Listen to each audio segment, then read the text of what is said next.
Ang alamat ni Mariang Makiling. Noong unang panahon sa paanan ng bundok Makiling sa Laguna, nakatira ang mga tao na umaasa sa lupa, tubig, at kagubatan para sa kanilang kabuhayan.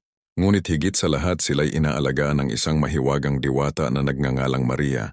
Si Maria ay isang napakagandang babae, may mahaba at itim na buhok na kumikinang sa araw, at mga mata na tila may ningning ng bituin.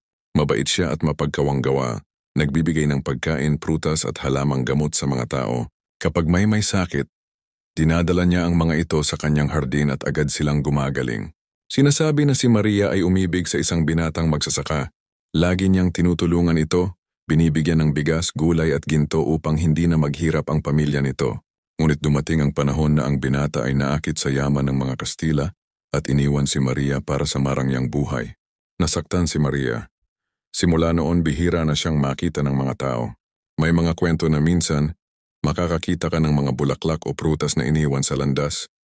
Alay daw ito ni Maria sa mga taong mabubuti, ngunit kapag sakim, mapagsamantala, o mapanlin lang ang tao sila'y maliligaw sa gubat ng makiling at hindi na muling makakalabas. Minsan sinasabi ng matatanda na kapag nakatanaw ka sa bundok Makiling, ang anyo nito ay parang isang babaeng nakahiga. Ang kanyang ulo, katawan, at paa ay malinaw na nababalangkas ng bundok. Hanggang ngayon nananatiling bantay si Mariang Makiling ng bundok, ng kagubatan at ng mga hayop. Siya ang diwata na nagbibigay ng likas na yaman.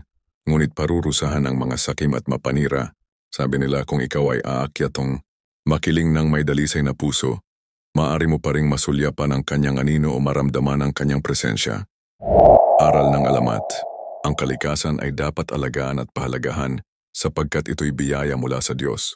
Ang kasakiman at pagtataksil ay nagdadala ng kapahamakan, ngunit ang kabutihan at katapatan ay nagbubunga ng pagpapala.